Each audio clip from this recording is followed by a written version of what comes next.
अब हम लोग पढ़ेंगे वर्ग 12वीं के काव्य खंड के। मैंने कुछ कवियों का नाम लिखा, उनके जन्म के बारे में बताया, उनके निधन के बारे में बताया तथा उनके वो किस सदी के हैं, किस युग के हैं, किस काल के हैं। मैंने इसे शॉर्ट रूप में लिख दिया है ताकि आप इसे एक बार देखें और फटाफट याद कर लें। आपकी किताब में भी दिया गया, लेकिन हम एक जगह एकत्रित करके शॉर्ट फॉर्म में लिखे हैं ताकि आप इसे याद कर लें। और सबसे बड़ी बात यह है कि अगर आप हमारे चैनल पर नए हो तो पहले चैनल को सब्सक्राइब कर लें, ठीक है। अब उसके बाद आगे बढ़ते हैं, क्या बात है क्या नहीं बात है।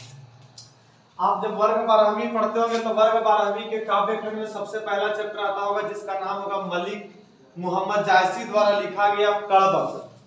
तो हम कवि को हमने नाम लिख दिया, उनके जन्म के बारे में बता दिया, उनका निधन कब हुआ, वो किस सदी के थे, किस युग के थे या किस काल के थे, हम इसके बारे में बता दे रहे हैं, ठीक है। आप इसे याद रखिएगा। पहला हमने मलिक मोहम्मद जायसी द्वारा लिखित पद पढ़ा होगा कड़बक्श, जिनके जन्म के बारे में अनुमानतः बताया गया है।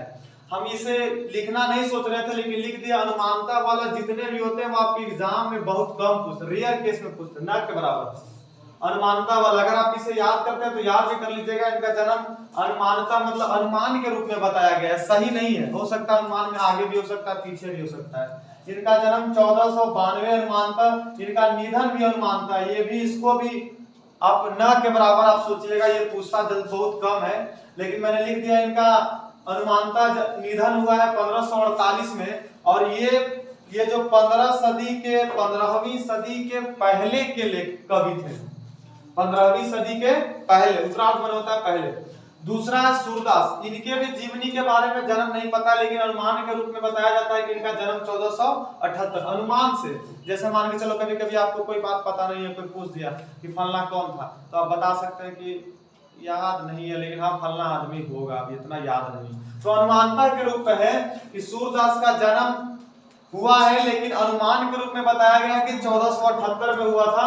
हाँ, निधन सही बताया गया है कि 1583 में इनका निधन हुआ था। और ये मध्यकालीन युग के, किस युग के, मध्यकालीन युग के, ये मध्यकालीन युग के कवि हैं। आप इसको पहले स्क्रीनशॉट ले लीजिए, उसके बाद नहीं तो फिर ये गंदा हो जाएगा एकदम। चलिए ठीक। अब कहता है तुलसीदास का जन्म, जिन्होंने तुलसीदास ने पद लिखा होगा और आप पढ़े होंगे तुलसीदास का कि तुलसीदास पेट भरी है जवैया भक्ति सुधा समाजू, ये इन्हीं का पद में से लिया गया एक पंक्ति हमने बोला। ये तुलसीदास का जन्म 1543 में हुआ, इनका निधन 1623 ईस्वी में हुआ। और ये मध्यकालीन युग के ही कवि थे। अब आता है नाभादास ने छपै लिखा है, और छपे में जो पहला पंक्ति कबीर के बारे में और दूसरा सूरदास के बारे में लिखा है छोटे। अगर आप नाभादास के जीवनी या जन्म के बारे में पढ़ना चाहते हैं तो इनका जन्म के बारे में कहा गया है कि इनका जन्म हुआ अनुमानतः 1570 में, ये भी याद करने की जरूरत नहीं है। और इनका जो निधन था ये अज्ञात था, लेकिन 1600 तक पता चला है कि अज्ञात था। इसके बाद अभी पता नहीं चला है कि हो सकता है कि नहीं तो पता होगा, लेकिन 1600 तक वर्तमान मतलब 1600 तक सबको पता है, ईस्वी तक कि इनका जन्म का निधन कब हुआ ये नहीं पता है। और ये समकालीन युग के थे। किस युग के? समकालीन युग के। भूषण, जिनका जन्म 1613 में हुआ था, कवि भूषण ने भी लिखा है, और वो लिखा है छत्रसाल शिवाजी के बारे में लिखा है। इनका जन्म 1613 में, निधन 1715 में हुआ था। और ये रीति काल के कवि थे, रीति काल। जयशंकर प्रसाद, जिन्होंने लिखा है तुमुल कोलाहल कलह में, जिनका जन्म हुआ 1889 में और निधन हुआ 15 नवंबर 1937 में। और ये आधुनिक काल के कवि थे जयशंकर प्रसाद। अब आती है कवित्री, एक है जिनका नाम है सुभद्रा कुमारी चौहान। इसमें इनका पढ़ना है शोक गीत, जिसका नाम है पुत्र वियोग। इनकी और कहानियां कविताएं पढ़ी होंगी आपने। यह कदम का पेड़ अगर वहां होता यमुना तुरे, उस पर बैठ कर नैया बनता धीरे धीरे, इन्हीं का लिखा गया है। इनका जन्म 16 अगस्त 1904 ईस्वी में हुआ और इनका निधन 15 फरवरी 1948 में। और यह द्विवेदी युग के कवित्री मानी जाती है। कौन? सुभद्रा कुमारी चौहान।